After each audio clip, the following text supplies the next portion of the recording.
As satisfied or happy as he is, I wouldn't even say satisfied with winning the Cy Young Award.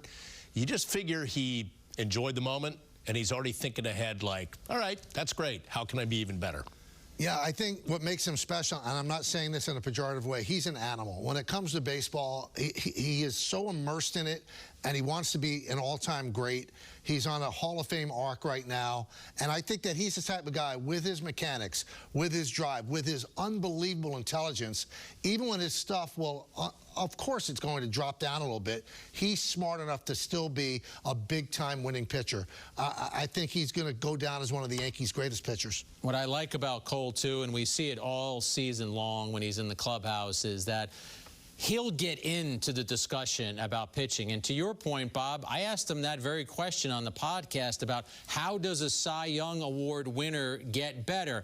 And a lot of pitchers would blow that question off or say, oh, I'm going to come in and work just as hard. Cole started talking about the changeup and talked about how that's his worst pitch. He also talked about how the cutter was much improved in the second half, so that excites him. But then he was talking about refinements with his curveball and how he thinks there's room to grow with the knuckle curve. So here's a guy who was the best pitcher in the American League last year, and he just mentioned 3 of his pitches that he thinks he can get better at performing with them. So Yankee fans should be excited every time he's on the mound. You know, I love to talk with him by his locker, and I wonder if Jack can see the parallel. But sometimes he's talking like master's degree, and I'm elementary.